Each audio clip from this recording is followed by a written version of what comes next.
To win $1 million, 6 players must hide inside an abandoned castle. If they can survive a 1-hour search by the hunter, they'll walk away with the $1 million prize. Player 1, Marcus, plans to hide in a deep pit full of gravel. To do this, he custom-made a brick ghillie suit in advance. After putting on the ghillie suit and lying down, he instantly blends perfectly with the surrounding gravel. As long as the hunter doesn't step on him, he will never be discovered. Player 2, Anna, noticed a large broken hole in the wall of the old castle. The space inside is just big enough to fit her body. She hung the pre-printed map at the entrance of the hole and completed her concealment. Player 3, Jack, is the most diligent player in the game. He actually brought his own cement, water, and bricks, planning to build a wall on the spot to seal himself in. It's a good idea, but the color of the bricks is really a bit too new. Unless the hunter doesn't see this wall, he will most likely be the first one to get unlucky. Player 4, David, chose a dark and damp basement. The environment here is so harsh that even cockroaches have to move out. He directly crawled into an abandoned rusty iron barrel. Surrounded by stench and stagnant water, he doesn't believe the hunter will really check these barrels carefully. Player 5, Lisa, plans to hide using the blind spot of high-altitude vision, so she climbed directly up to the upper partition of the abandoned manual elevator. This position is extremely concealed. Unless the hunter climbs up on purpose and manually turns the mechanical gears of the elevator, he won't be able to see her at all. Player 6, Ethan, made a hollow, fake pipe and placed it together with the original black corrugated pipes. Only the lid at the end against the wall can be opened. He curled up and crawled into the pipe, then closed the lid. From the outside, it almost achieves a perfect connection. All 6 players have finished hiding. The 1-hour search time starts now. The terrain in the old castle is intricate, the environment is dilapidated, and the lighting is dim. Although the hunter checks every possible hiding spot carefully, there are just too many spots for the players to hide. The first place the hunter passed was Anna's hiding spot, but there are so many such maps in the old castle that it naturally didn't arouse the hunter's suspicion. Next, he passed Marcus, who was camouflaged in the gravel pile. But just as Marcus expected, who would rummage through a pile of worthless broken bricks? Soon after, the hunter came to Ethan's area. His intuition told him that someone might be hiding here. His eyes turned to the 4 corrugated pipes, but he kicked the pipe next to Ethan and found it was solid. Then he moved the leftmost corrugated pipe and found no abnormalities. When he moved the pipe where Ethan was hiding, the person inside made up for the weight of the hollow pipe, dispelling the hunter's suspicion. To save energy, the hunter chose to look for other spots first. Ethan was grateful for his good luck. The hunter didn't kick his pipe. Otherwise, the hollow sound would have given him away immediately. But Lisa wasn't so lucky on the other side. When the hunter passed the abandoned elevator where Lisa was hiding, he always felt something was wrong above his head by his 6th sense. He climbed up to the 2nd floor along the ladder, turned the gears, and saw Lisa hiding on the elevator partition at a glance. The first player was eliminated regretfully. At this time, 20 minutes had passed since the game started. The hunter had only found 1 person, so he had to speed up his search. Soon, the hunter came to the basement where David was hiding. As soon as he entered, a stench hit his nose. Just as David thought, the hunter didn't even get close, let alone check. He only took a quick glance and left.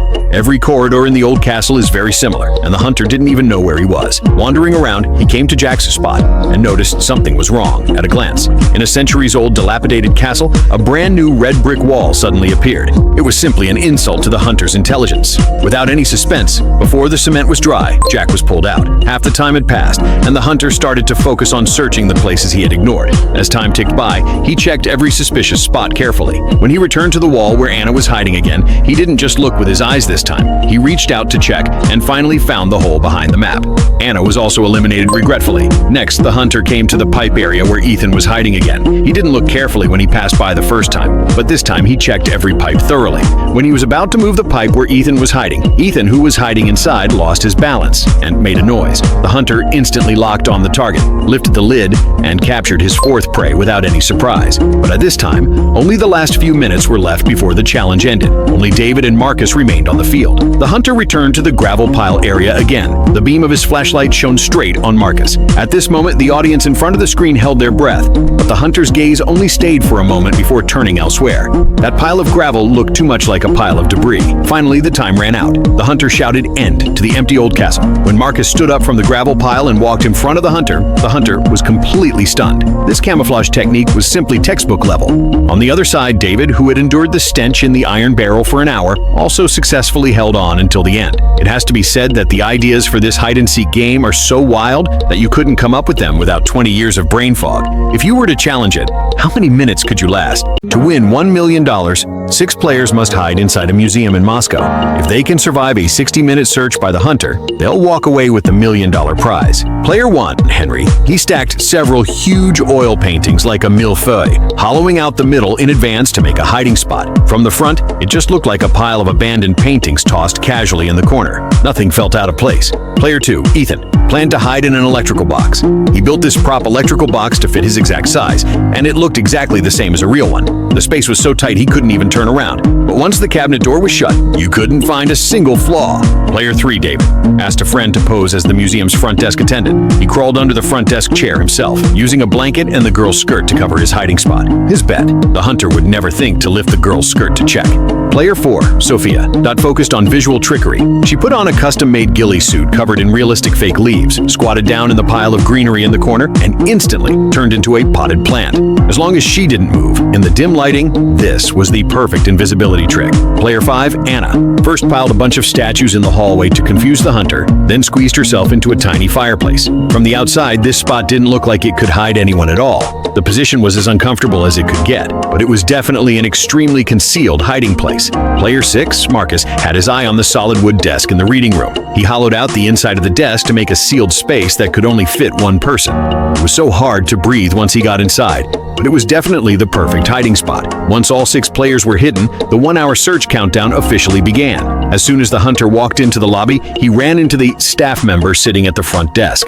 A front desk attendant showing up in the middle of the night immediately made the hunter suspicious. But when he questioned her, the girl was surprisingly calm. She even asked him what he was doing. The hunter thought it was a little odd, but after a quick scan of the area turned up nothing, he decided to search the inner areas first.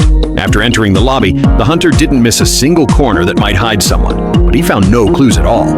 Within minutes, he burst into the reading room where Marcus was hiding. But he didn't pay any attention to that desk. He only checked big items like cabinets and the piano carefully. Finding nothing off, he turned and left, and Marcus narrowly escaped.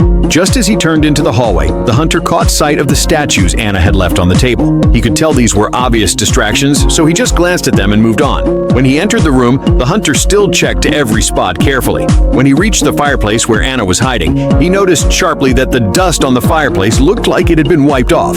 He started checking it closely, and sure enough, he found Anna hiding inside the side of the fireplace. Anna became the first player to be eliminated. A few minutes later, the hunter reached the electrical box where Ethan was hiding. His professional intuition made him stop. He just felt something was off. He pulled open the cabinet door to check it closely, and Ethan, grinning like an idiot, was exposed on the spot.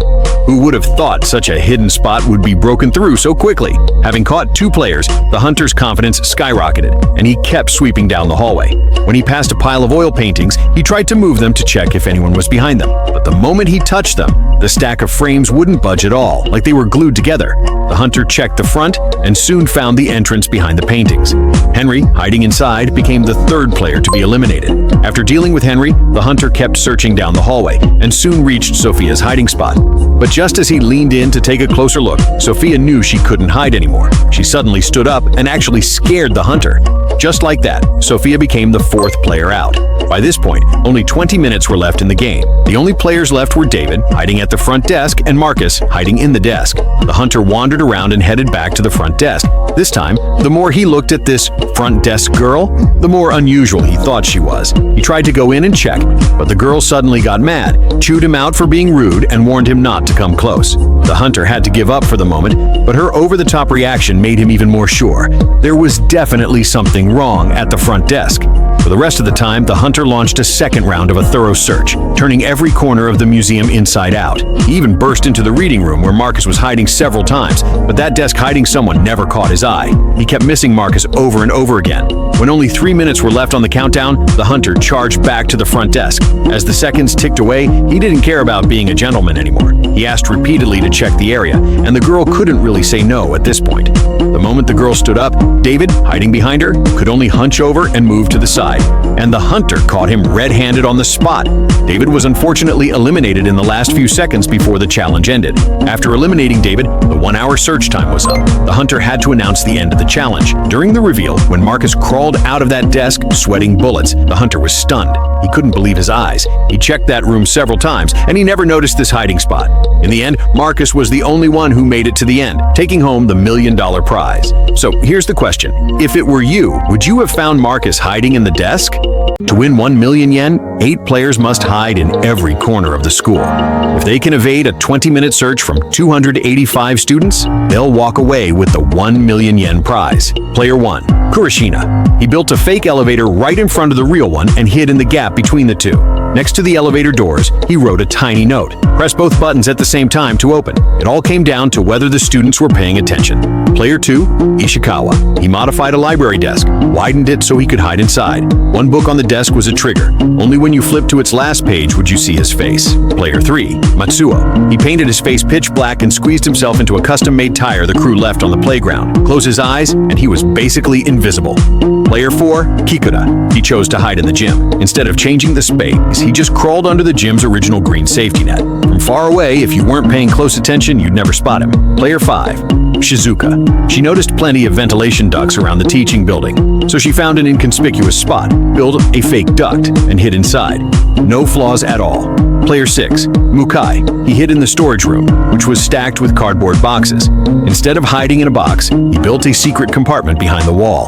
The bottom of one box was the entrance to his hideout. Player 7, Okabe. He added a fake desk in the lab, exactly the same as the original ones. Only by pressing the hidden button under the duplicate number plate could you open the secret door and find him. Player 8, Akiyama. He built a fake wall with a door at the back of the music room and hid in the gap between the two doors. The only weakness? That rotating glass panel. All 8 players were hidden. The countdown hit 0.